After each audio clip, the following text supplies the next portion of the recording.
안녕하십니까 경매당 회원 여러분, 반갑습니다. 박교수입니다. 오늘 여러분들에게 알려드릴 팁은 전월세 계약 시 반드시 알아야 될 내용입니다. 전월세 계약 시 선행해서 한번 보시면 될 것 같습니다. 최대한 빨리 여러분들에게 간략하게 가장 중요한 내용만 설명드리도록 하겠습니다. 이것만 알아도 사기 당하지 않는 비법을 여러분들에게 설명을 드리도록 하겠습니다.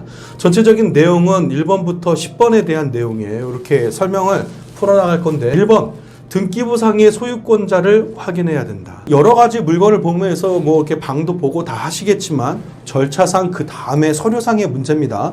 방을 보는 것까지는 별 문제가 없어요. 하지만 여러분들이 그 소유권자와 관련된 확인을 하는 게 굉장히 생각보다 좀 두려워합니다. 중개사를 통해서 먼저 방을 접하고 결국 중개사와 부동산의 물건에 대한 조건이 맞으면 그 다음에 이제 해야 될 일이겠죠. 먼저 등기부상의 소유권자를 확인하셔야 됩니다. 그러면 등기부상의 소유권자는 어떻게 해야 되느냐? 집을 보고 다음에 마음에 드시면 중개사를 통해서 당일 날짜의 등기부 등본을 확인하셔야 됩니다. 당일 날짜 여러분들 꼭 체크하셔야 돼요. 그리고 소유권자를 확인하고 직접 만나서 계약을 하든지 아니면 확인을 하고 진행을 하셔야 돼요. 자, 여기에서는 여러분들 가장 중요한 팁은 뭐냐면 부동산 등기부 등본이라는 겁니다. 그런데 부동산 등기부 등본 한 번도 보지 못하신 분들이 있으시죠. 인터넷 보면 대법원 인터넷 부동산 정보 사이트에 가시면 대법원에 들어가셔서 인터넷 부동산 관련된 내용을 검색하시면 여기서 발급이나 열람 신청을 하실 수가 있어요. 이렇게 해서 그 날짜에 부동산 등기부 등본을 확인하시는 것을 꼭 추천을 드립니다.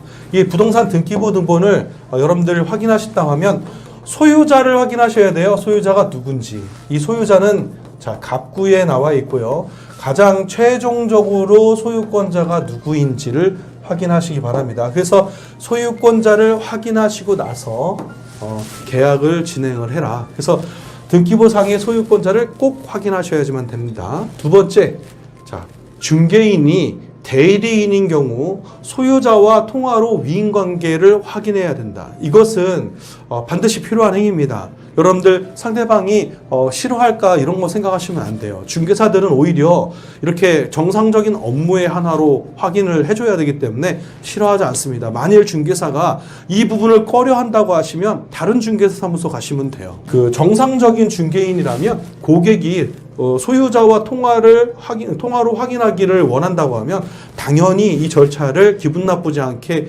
해주게 되어 있습니다. 그러니까 반드시 여기서도 원하시는 건 뭐냐면 제가 여러분들한테 설명하고자 하는 것은 소유권자의 확인입니다. 그러니까 소유권자를 꼭 확인하셔라. 그리고 나서 소유권자로 하여금 위임 관계를 확인하셔야지만 됩니다. 이 중개사와 관련된 계약을 진행해도 됩니까? 라는 것을 확인하셔도 되고요. 처음에는 소유권자의 그 연락처를 우리가 알 수 없으니까 중개사의 핸드폰을 통해서 저희가 확인을 하겠죠. 그래서 중개사 확인을 하고 나서 그다음에 계약 진행은 반드시 소유권자랑 하는 것이 당연합니다. 만약에 소유권자가 동행을 하지 않고 중개사가 도장을 갖고 와가지고 계약서를 쓴다고 하면 이런 부분도 있을 수 있는데 되도록이면 소유권자와 확인되어지는 계약을 원합니다라고 의사표시를 하셔야지만 됩니다. 이 모든 절차들은 사기를 당하지 않고자 하는 내 자산에 대한 말하자면 보호 조치라고 생각하시면 돼요. 그 3번입니다. 송금 계좌는 반드시 소유자의 계좌로 송금해야 한다. 이 송금 계좌도 굉장히 중요합니다. 이 계좌가 결국은 계약과 관련된 민법상의 성립관계를 하나의 증거로 볼 수 있는 거거든요. 그래서 계약금, 송금도 반드시 소유자의 계좌로 송금을 해야 됩니다. 사기를 당하는 사람들 대부분이 타인 명의로 송금을 했을 때 당합니다. 그리고 어떠한 상황이든 계약금과 잔금은 반드시 소유자의 명의로 송금을 하고요. 그 다음에 반드시 무엇을 해야 되냐? 송금 후 확인을 하셔야지만 됩니다. 이 송금 후 확인하는 절차까지 이루어진다고 하면 여러분들 대부분적인 절차는 끝난 거예요. 그러니까 등기부도 확인을 했고 계약상 관련된 일은 진행이 되어진 거죠. 다음은 4번 계약일에 전입신고 필수. 이 부분에 대해서는 계약일에 전입신고를 한다라는 거에 대해서 중개사나 소유자가 약간 좀 부정적으로 생각할 수는 있어요. 하지만 계약을 전제로 해서 내가 이제 들어오기를 위해서 전제로 해서 전입신고를 하는 거기 때문에 좋게 설명을 하셔야 돼요. 지금 제가 이제 관련돼가지고 대출이라든가 기타 등등에 대한 일 때문에 계약한 부분에 대해서 전입신고를 좀 먼저 했으면 좋겠습니다. 양해를 구하고 전입신고를 하시는 부분에 있어서 문제가 있을 수 있겠죠. 내가 이전 집에 전입신고와 관련된 부분을 먼저 뺄 수 없는 부분도 있을 수가 있어요. 이럴 때는 계약자와 관련돼서 가족인 경우에 전입신고를 먼저 해놓으면 가족, 직계, 존속과 비속 관계에 있으면 이 부분은 인정이 되어지는 계약 관계가 되어집니다. 직계, 존속과 비속이라는 것은 내 부모와 그리고 내 자식과 관련된 거죠. 제가 만약에 청년이라고 하면 나는 비속이 없죠. 그럼 내 입장에서는 누가 있는 거죠? 존속만 있는 거죠. 그러니까 부모님 관계라든가 가족 관계에서 같이 주소를 이전해 둘 수 있는 부분들이 있다고 하면 동거인으로 표시됐다가 그 등기를 변경하면 당연히 이 계약과 관련된 부분은 지켜질 수가 있습니다. 여기서 계약일에 전입신고를 하는 이유는 딱 한 가지밖에 없어요. 보통 여러분들이 잔금을 치르는 날 전입신고하는 경우가 많은데 잔금 치를 때 이 악의적인 소유권자가 만약에 있다고 하면 이 소유권자가 잔금일과 동시에 저당권 설정하는 경우가 있어요. 그래서 내가 잔금일 날 전입신고를 하는 날 우리는 알 수 없는 저당권이 진행이 되어진다고 하면 등기부상에는 며칠 지나서 내가 전입한 날짜하고 근저당권 날짜가 같은 동일한 순위가 되어지거든요. 만약에 저당권이 나와 전입일이 같으면 같은 거 아닙니까? 교수님 이렇게 설명하는데 이게 이제 민법상에서는요. 이 전입일이 근저당권보다 하루가 늦다라고 생각하시면 돼요. 이 내용은 여러분들 공부를 하시게 되면 전입과 점유를 하게 되면 대항 요건을 갖게 되는데 이 대항 요건은 이길 0시부터 권리를 갖는다라는 내용들에 대한 설명인데 우선적으로는 근저당권과 전입 날짜가 같으면 전입 날짜가 하루 밀린다 이렇게 생각하고 계시면 돼요. 쉽게. 그래서 여러분들께서는 만약에 계약서를 갖고 있으니까 전입신고는 어렵지가 않아요. 그래서 얼마든지 가능하거든요. 그래서 임대인의 동의를 구하고 전입신고부터 하십시오. 계약이 끝나면. 그리고 잔금이 되는 저당권과 같은 그 등기가 만약에 설정되면 여러분들 섬뜩한 일이 벌어지는 거예요. 이러다 보니 그냥 여러분들 제 말을 듣고 계약일에 전입신고를 할 수 있는 부분은 필수 조건에다가 놓으시면 좋습니다. 그래서 계약일에 전입신고가 가능한지 얘기하시고 되도록이면 부탁을 하실 때 공손한 부탁을 하시는 게 굉장히 좋습니다. 상대방이 이 부분에 대해서 기분 나쁘게 생각할 수도 있는 거거든요. 왜? 정당한 절차라 할지라도 부탁에 대한 부분은 어투에 따라서 굉장히 상대방의 기분이 달라질 수 있습니다. 이 부분에 대해서는 꼭 체크하시고요. 전입신고는 관할 동사무소 가가지고 신고하시면 되겠죠. 이 부분도 처음 접하시는 분들은요. 동사무소 가셔서 지금은 여러분들 동사무소가 아니죠. 예전에는 동사무소라고 했는데 지금은 이제 행정법상 지금은 동사무소라고 안 하고 행정복지센터라고 하죠. 복지센터에 가시면 그 전입신고를 할 수가 있습니다. 전입신고를 하시면 실질적으로 법률은 이날부터 점유를 한 것이구나 라고 보거든요. 이렇게 전입신고하면 점유에 대한 요건을 갖추게 되는데 이날 또 플러스 여러분들이 그 확정일자를 받게 되면 굉장히 좋죠. 요 요건을 계약과 당시에 할 수 있다고 하면 여러분들은 기본적인 방어는 다 하신 거예요. 5번 부동산 등기부는 갑구와 을구에 나눠져 있는데 선 권리를 반드시 확인하셔야 돼요. 교수님 저는 등기상에 나와 있는 권리가 뭔지 잘 몰라요. 이렇게 얘기하실 수 있는데 선 권리가 있다라고 하시면 여러분들 전문가나 멘토에게 전화 한 통 하셔서 등기부 등본 좀 봐주실 수 있겠습니까? 이렇게 조언을 구해야 돼요. 여러분들이 중개사의 의견을 갖다 듣는 것도 좋지만 죄송한데 저희 부모님께 여쭤봐야 되는데 등기부 등본을 보고 부모님한테 여쭤봐도 됩니까? 라는 이런 식에 대한 멘트로 공손하게 해서 권리에 대한 부분을 체크해 보시기 바랍니다. 전화 한 통 하면 아주 쉽게 체크할 수 있어요. 이 소유권과 관련돼서 그 등기부 등본에는요, 부동산 등기부 등본에는 소유권자와 관련된 모든 권리가 나타나 있습니다. 그래서 갑구는 소유권자의 권리 관계이고요, 을구는 부동산에 대한 물권의 담보권 등기가 되어져 있는 부분입니다. 그러니까 반드시 선권리가 있는지를 확인하시고요. 선권리에 대한 분석은 전문가에게 부탁을 하시면 아주 쉽게 설명을 해드릴 수 있어요. 적어도 갑구에는요, 여러분들 갑구에는 이 가압류라는 이 부분들이 가장 문제가 되어지는 거예요. 이게 만약에 선행이 되어져 있는데 중개사분이 이거 다 갚으신다고 했습니다 라는 얘기 믿지 마세요. 자, 계약과 관련돼 가지고 내가 돈을 지불한 것으로 이것을 갚기로 합니다고 하면 여러분들이 돈을 지불하는 것으로 이것을 갚는 거에 대한 모든 절차를 같이 동행하셔야지만 돼요.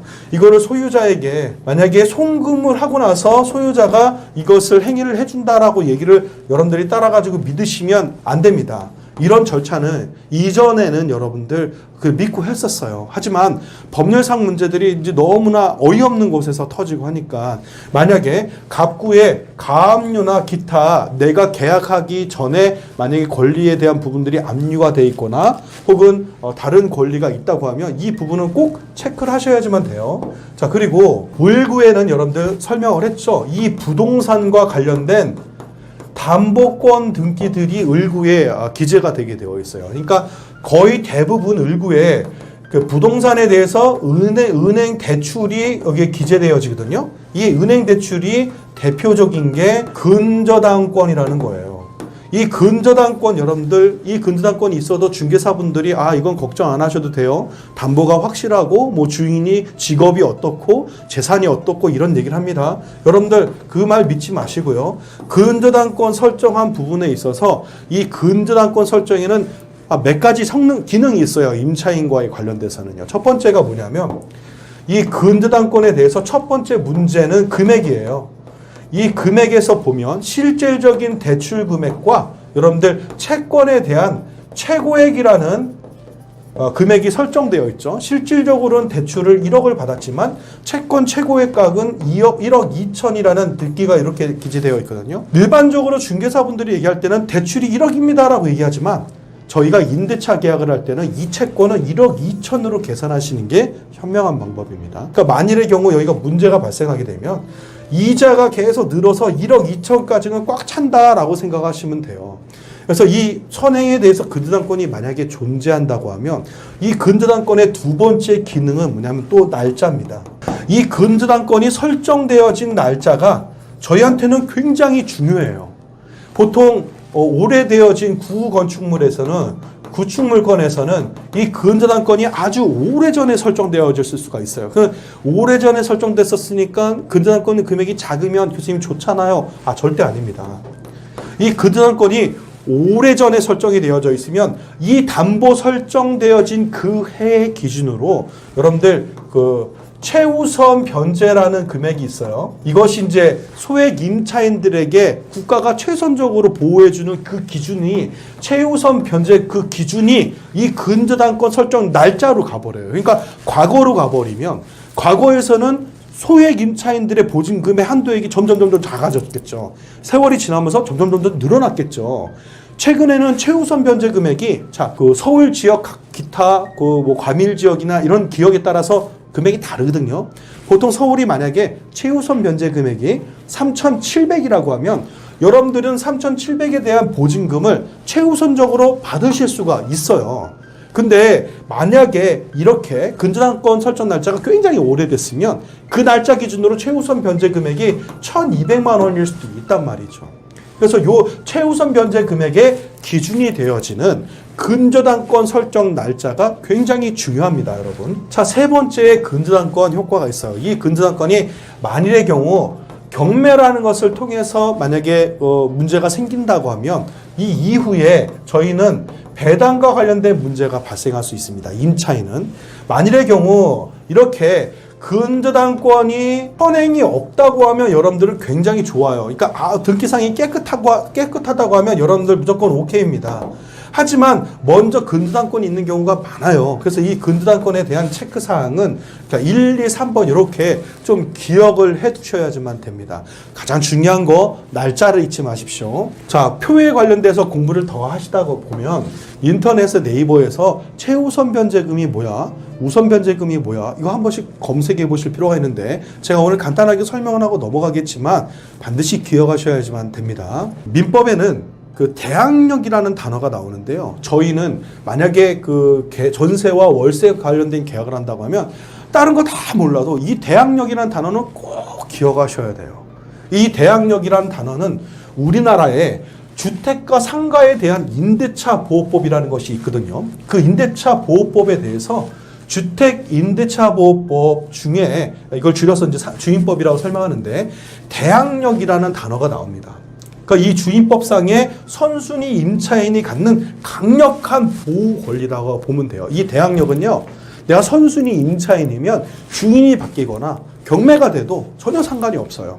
근데 이 대항력을 갖추려면 대항 요건이라는 걸 갖춰야 되거든요. 이 대항 요건이 뭔지 설명을 좀 드리도록 하겠습니다. 그래서 우선적으로 대항 요건인 점입과 점유를 선행해야 돼요. 그리고 확정일자를 받았다고 하면 우선 변제권이라는 것까지 확보하게 됩니다. 그리고 최우선 변제금과 우선 변제권이 무엇인지는 제가 좀 설명을 드리도록 할게요. 그러면 여기서 저희가 세 가지의 단어가 나왔습니다. 첫 번째는 대항력이라는 단어가 나왔어요. 이 대항력은 제3자에게 대항한다. 이렇게 생각하시면 됩니다. 소유자가 바뀌어도 내가 대항할 수 있는 권리예요. 뭐예요? 내가 갖고 있는 이 점유권에 대한 보증금은 돌려주셔야 내가 나갑니다라는 이런 권리를 갖고 있는 거죠. 굉장히 중요하겠죠, 여러분들. 그래서 대항력을 갖는 임차인들은 보통 선순위 임차인이다라고 설명을 합니다. 자, 그리고 나서 알아야 되는 게 또 하나 있죠. 대항 요건이라는 내용이 나와요. 대항력을 갖추려면 어떤 요건이 필요하느냐? 첫 번째, 자, 전입을 하셔야 되고 플러스 뭐예요? 점유를 해야 되는데, 자, 전입을 하게 되면 봤었을 때 계속 쫓아다니는 건 아니잖아요, 판사님이. 아, 전입을 했다고 하면 아, 그날 점유를 시작했겠구나 라고 생각하는 거예요. 자, 안 봐도 비디오, 안 들어도 오디오. 아, 이런 내용이죠. 자, 두 번째는 확정일자라는 겁니다. 자, 요 두 가지의 기능이 조금 달라요. 그래서 대항요건은 요렇게, 그 다음에 플러스 2번에 대한 요 기능까지 설정을 하게 되면 어떻게 바뀌느냐. 첫 번째, 대항요건을 갖추면, 자, 1번의 대항요건을 갖게 되면 여러분들은 최우선 변제권에 대한 부분에 해당이 됩니다. 근데 이 최우선 변제권이라는 것은 금액이 정해져 있어요. 첫 번째, 이 내용도 소액 임차인이라는 기준이 있어요. 그래서 이 기준이 아까 말씀드렸던 근저당권 설정 날짜로 기준이 표로 되어 있습니다. 그래서 1989년도부터 저희 나라는 주임법에 해당해서 계속 매년마다 소액 임차인의 이 범위를 조금씩 늘렸어요. 몇백만 원부터 해가지고 지금 소액 임차인의 최우선 변제 금액은 자 3,700. 자, 요것도 앞으로 5,000까지 올라간다고 하는데 각 지역마다 다릅니다, 여러분들. 지역마다 표가 있으니까 적어도 요 표는 한 번씩 검색해 보시면 여러분들 그 찾아보실 수가 있어요. 자, 요게 최우선 변제권이라는 최우선 변제 금액에 대한 내용이에요. 이 최우선 변제 금액은요, 경매 배당에서 거의 대부분 다른 그 권리들보다 거의 우선해서 배당받는다고 보시면 돼요. 순위상으로는 이제 뭐 번호 순위가 있는데 저희가 이제 기본적인 일반적인 배당에서는 거의 1순위다라고 보시면 돼요, 이게. 최우선 변제금은 여러분들이 다른 것보다 우선해서 변제받는다라고 보시면 돼요. 그래서 여러분들 최우선 변제금 때문에 은행에서 방공제라는 게 있는 겁니다. 이 최우선 변제금은 방 하나당 이렇게 국가가 방 하나당 이렇게 최우선 변제 금액으로 금액을 정해주다 보니까 은행이 근저당권 설정할 때 방공제 금액을 우선 빼는 거예요. 그래서 그 3,700만 원은 어차피 은행이 배당을 못 받아가는 최우선 변제금이니까 임차인한테 돌아가는 거니까 방공제라고 빠집니다. 그래서 방공제 금액하고 최우선 변제금하고 같다 이렇게 생각하시면 돼요. 자, 이게 대항요건을 갖췄었을 때 최우선 변제권이라는 것을 갖게 됩니다. 자, 두 번째, 대항요건 플러스 우리는 뭐예요? 확정일자라는 것을 받았죠. 확정일자는 너무 쉬워요. 그냥 동사무소 가서 도장 뿡 찍으면 돼요. 자, 이 확정일자를 받는 것과 안 받는 거가 얼마 차이 나느냐? 확정일자를 받게 되면 여러분들의 순위가 지정이 되어집니다. 이 순위 지정이 뭐예요? 교수님 물어보면 이거는요. 여러분들 대학 요건만 갖고 있을 때는 등기부 등본상 여러분들이 날짜의 권리가 없어요. 아직은. 그냥 채권적 권리라 그래가지고 그냥 나는 임차인일 뿐이야. 근데 이 확정일자를 딱 받으면 저기 은행의 물권자인 저당권자나 관련된 등기상의 모든 권리자들하고 자, 순위가 날짜로 경합을 하는 일이 발생합니다. 그 권리를 득해요. 그래서 법률상으로는 준물권화라는 표현을 씁니다. 그래서 이것을 뭐라고 표현하냐면 우선 변제권을 갖는다. 그래서 이 우선 변제권은 날짜에 대한 우선 변제권이니까 뭐다? 후순위보다 우선해서 변제권을 갖는다. 요 내용이 우선 변제권에 대한 기능입니다. 자, 그러면 여러분들 요 반드시 기억하셔야 되겠죠? 아, 대항력이라는 게 굉장히 중요하구나. 다시 한번 읽어볼까요? 대항력이 뭔지 반드시 알고 살자. 여러분들 살아가면서 대한민국에서 살려면 대항력이 뭔지는 꼭 아셔야 돼요. 잘못했다가는 그 진짜 큰 낭패를 당할 수가 있습니다. 우리나라에는 주택과 상가에 대한 임대차 보호법이라는 게 있고요. 주택에 대해서는 주택임대차보호법이라고 줄여서 주임법이라고 표현을 합니다. 이 대항력이란 주임법상의 선순위 임차인을 뜻하고요. 이 선순위 임차인은 강력한 보호권을 갖는데 이 보호 권리가 바로 대항력이다라는 겁니다. 그리고 우선적으로 대항력권인 전입과 점유를 선행하셔야 되고요. 확정일자를 받아서 우선 변제권을 확보해야지만 됩니다. 우선 변제금과 최우선 변제금과 우선 변제에 대한 이 부분은 여러분들 설명을 통해서 이해 가셨죠? 자, 이 부분 굉장히 중요하니까 꼭 체크하셔야 됩니다. 7번. 조금 더 어려워지는데요. 아셔야 되는 내용이기 때문에 조금씩 어려워도 한 번 더, 이번 판에 한 번 딱 공부해 놓고 한 번 쭉 가는 거예요, 인생. 이건 꼭 한 번 배워놓으면 안 잊어버립니다. 왜? 다시 여러분들 그 핸드폰으로 계속 보시면 되니까요. 그렇죠? 다가구인지 다세대인지 알고 집을 보자. 이거 너무 헷갈려. 다가구는 뭐고 다세대는 뭐야? 맨 처음에 이 얘기 처음 들었을 때 저 교수인 저도 헷갈렸어요. 아니 왜 법률 용어는 비슷한 단어가 왜 이렇게 많은지 몰라. 다가구와 다세대는 뭔지 저희가 알기 쉽게 영상들이 많이 있지만 저는 어떻게 설명하는지 한번 들어보십시오. 다가구는요, 여러 세대이나 등기상 한 지번으로 되어져 있어요. 그러니까 한 지붕에 여러 사람들이 같이 사는 거야. 개념이요. 자, 그리고 한 지붕 세대라고 표현하면 이해하실 수 있어요. 각 호별로 1호부터 막 많이 있어요. 근데 이 호수는 19세대를 넘지 못해요. 그러니까 주택법 등기상 이 다가구는 19세대 미만의 세대를 기준으로 해서 요 세대를 구성을 하는데 한 지붕에 다닥다닥다닥 집이 붙어 있다고 보시면 돼요. 자, 요렇게 한 지붕 세대라고 설명을 좀 이해하시고 임차인은 공동으로 이 공간을 다 점유하고 있는 거예요, 사실은. 내가 사실은 그 집에 101호에 살고 있지만 법률로 봤었을 때는 그 1-1번지에 그냥 임차인일 뿐이에요.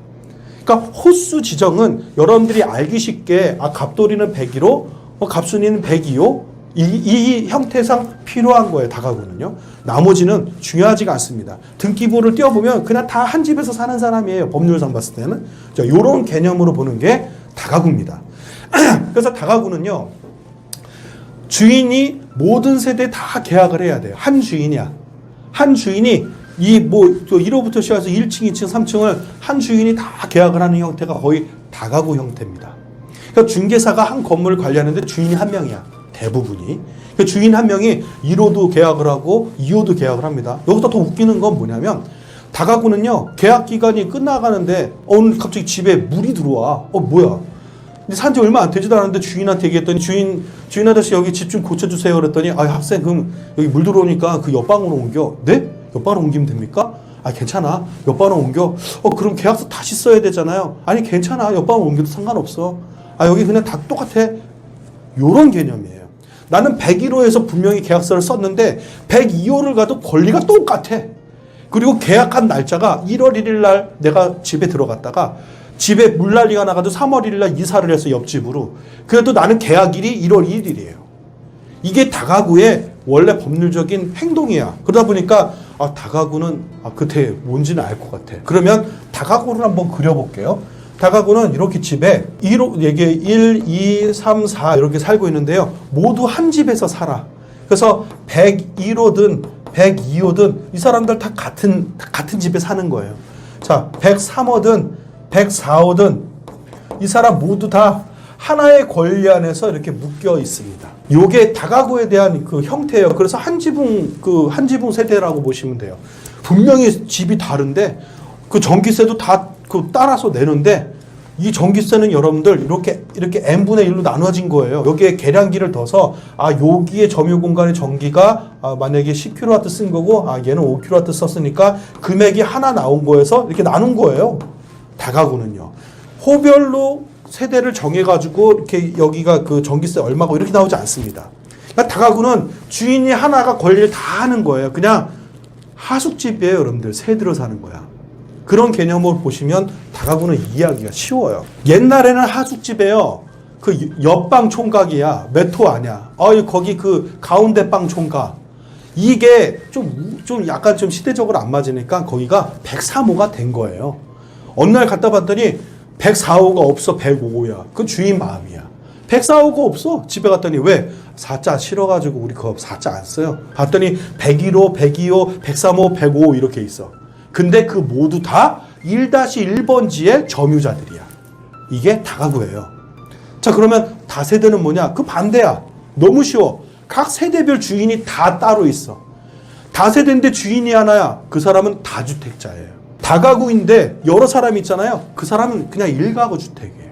근데 다세대는 각각 등기가 다 되어 있어요. 그 등기부를 띄워보면 몇 호의 등기의 재원이 다 나와 있어요. 몇 평이고 몇 평방미터고 어떻게 되어져 있고, 소위 말하자면 다세대의 대표적인 게 아파트고요.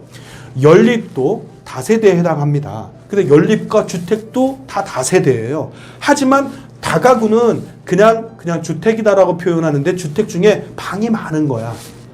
자, 여기서 여러분들 주택은 다가구에 해당하고 연립이나 아파트는 다세대에 해당한다. 자, 그러면 개별 등기가 되어졌죠? 다세대는 어떻게 되어 있냐? 이렇게 만약에 1, 2, 3, 4, 5, 6인데요. 누가 사는지를 몰라. 이후에 누가 사는지 몰라. 여기에 주인이 A야. 여기 주인은 외국인이야. 3호의 주인은 중국인이야. 요즘 중국 많더라고요. 여기는 몽골인이야. 여기는 일본인이야. 이렇게 각자 다를 수가 있어요. 여기는 미국인이야. 이렇게 다를 수가 있습니다. 각 세대별 주인이 다 달라.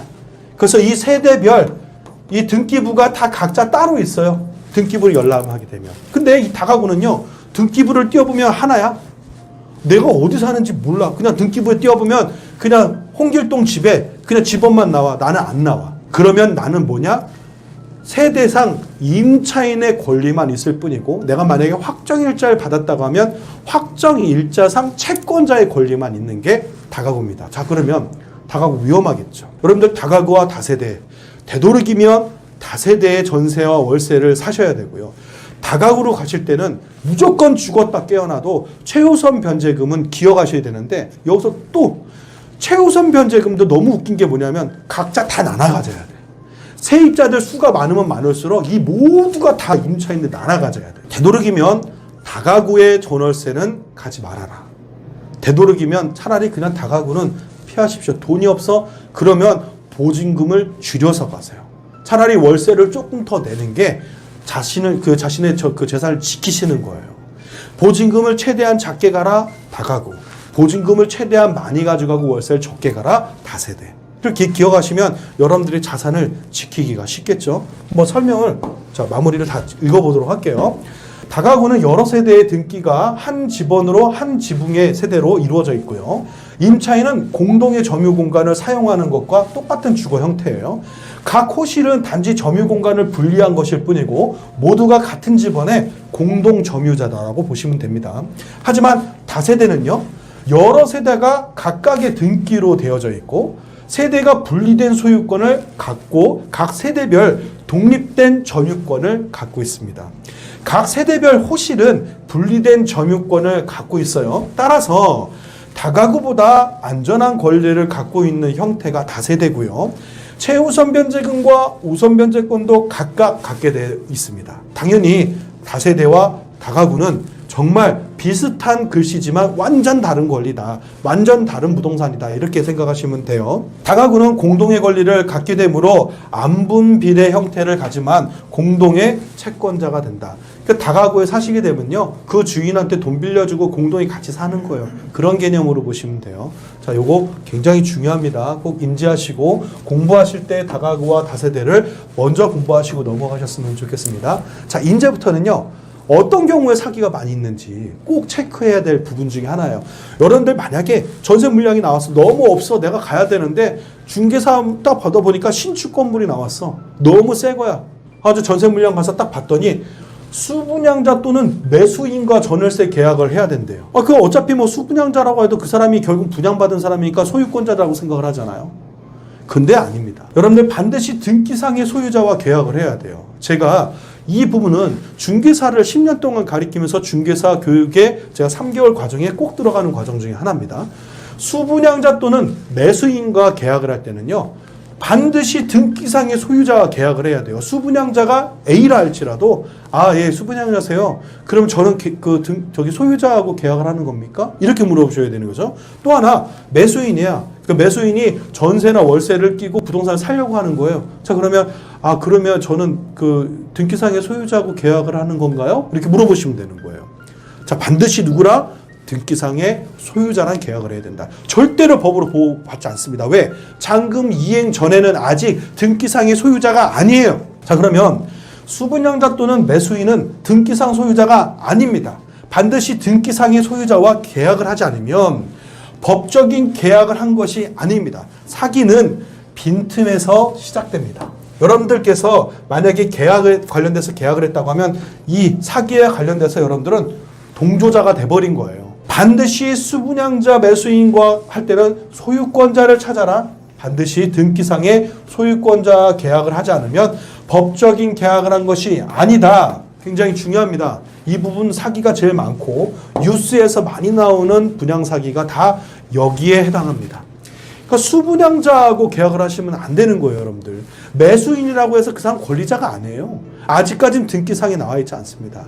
대한민국에는요, 이 부동산 등기부는 두 가지의 권리를 비춰서 이렇게 보여주는데, 하나는 공시력이라는 단어를 갖고 있고, 하나는 공신력이라는 단어를 갖고 있어요. 하지만 우리나라는 공신력은 채택하지 않았습니다. 그래서 이 등기부에는 공시력만 존재해요. 한데도 불구하고 이 공시력을 확인해야죠. 가서 공시했잖아요. 공시만 한 거야. 이게 공시는 아니야. 100% 이 사람이 소유권자, 등기상의 소유권자이긴 하지만 그건 알 수 없어. 하지만 그 사람하고 계약해 라고 해서 뭐 했어요? 공시를 한 거예요. 자, 그러니까 우리는 공시력은 따라가야 되겠죠. 내 재산을 지키려면 이 등기부상의 공시력을 따라가서 누구하고 계약해야 된다? 소유권자. 자, 갑자기 수분양자가 만약에 여기에 대해서 만약에 자기가 주인이래. 근데 수분양자가 주인이면 등기상의 소유자하고 같아야 되잖아요. 누구랑 계약합니까? 소유권자랑 계약을 해요. 자, 이렇게 수분양자와 매수인과 계약을 할 때는 등기상의 소유자랑 반드시 계약을 해야 된다. 잊지 마시기 바랍니다. 9번도 8번하고 비슷한 거지만 어떤 형태냐? 신탁물건은 등기상의 소유자인 신탁사와 계약을 해야 된다는 거죠. 신탁과 관련된 부분입니다. 이 부분도 최근에 사기꾼이 너무 많이 극성이에요. 왜? 신탁 물건을 갖다가 수분양을 한 두세 개를 받아놓고요. 사람들한테 전세 보증금을 이쪽 저쪽 중복해서 받아버리고 배를 째버립니다. 자, 이렇게 신탁 물건과 관련된 부분도 반드시 등기상의 소유자인 신탁사와 계약을 해야 된다. 자, 중개사무소에서 신탁과 관련된 수분양자가 자기가 여기 수분양자니까 이 전세금을 받아가지고 나는 잔금을 치르려고 합니다. 그래서 이렇게 전세를 내놨습니다라고 얘기할지라도 그 전세금과 계약 관련된 모든 계약은 누구랑 해야 된다? 신탁사랑 해야 된다. 아직 수분양자의 등기가 이전이 되지 않았기 때문에 수분양자는 계약 권리자가 아닙니다. 자, 그러면 8번의 내용과 같은 맥락이지만 신탁사의 물건도 등기상 소유권자인 신탁사가 계약해야 되고요. 수분양자는 아니다라는 거죠. 수분양자는 잔금을 완납하지 않으면 계약자일 뿐입니다. 이 계약자는 법률상 등기상의 권리자가 아니에요. 그래서 전월세 잔금으로 분양대금을 완납하는 경우 신탁사를 통해서 진행하면 됩니다. 그래서 만약에 이 사람이 내 돈을 받고 완납하려고 합니다. 그럼 당연히 그러세요. 그 신탁사 가서 하시면 되겠네요. 그래서 신탁사를 끼고 계약을 해야지만 됩니다. 신탁사는요, 중개사한테 위임을 맡기지 않습니다. 신탁사 자체 내에서 권리 계약을 다 합니다. 반드시 등기상의 소유권자 계약을 해라. 이 내용은 계속 중복되지만 신탁 물건에 대해서는 여러분들 반드시 신탁사와 상의를 하셔야지만 됩니다. 이 또한 등기상의 소유자랑 계약을 해라. 등기상의 소유권자, 이 사람이 계약자다라는 것을 잊지 마시기 바랍니다. 여러분들이 계약할 수 있는 권리자가 소유권자, 이 등기상의 소유권자다라는 것을 꼭 기억하셔야지만 돼요. 마지막 10번입니다. 요것만 기억하시면 여러분들 전월세 계약하시면서 사기 안 당합니다. 그리고 가장 중요한 거는 멘토가 필요하겠죠. 가계약금, 송금, 독촉은 반드시 피하자. 여러분들 가계약금으로 송금, 독촉을 받는다고 하면 되도록이면 피하십시오. 이 가계약금에 대해서 뭐라고 설명을 하냐면 이게 정식 계약이 안 되면 돌려드릴게요 라고 얘기하고 그것을 지키지 않는 중개인들이 많이 있습니다. 그분들이 중개사 자격증을 갖고 하지 않는 분들이 더 많아요. 통상적으로 그분들이 가계약금은 그냥 자기가 받아서 줄 수 있다라고 생각을 해요. 사실 사고가 터져버리면 그냥 나몰라라 합니다. 소유자가 돌려주지 않네요. 이렇게 얘기를 해버리는 거예요. 이 이유가 뭐냐? 법률에 대한 근거가 있는 거예요. 이거 너무 비도덕적이지 않아? 근데 법률이 그렇게 만들어놨어요. 그럼 법률에서 나오는 가계약이란 어떤 의미를 갖고 있는지 여러분들 아시면 되겠죠? 이 민법에서는 가계약이라는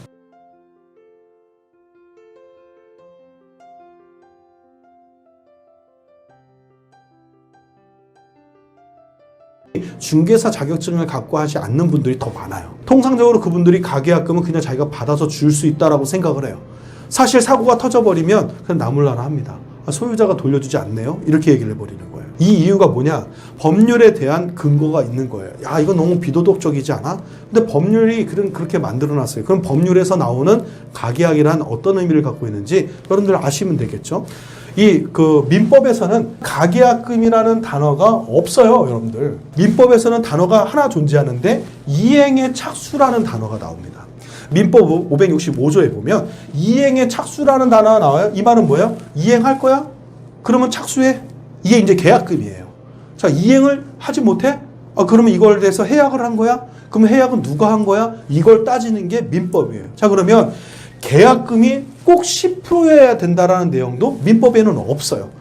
그럼 만약에 내가 100분의 1을 갖다가 집어넣었다 하더라도 이것은 명칙상 가계약금이지 법률로 봤었을 때는 이행의 착수금이에요. 착수금 다음에 또 뭐예요? 이행을 계속 할 거냐 말 거냐에 대한 결정만 남아있는 거예요.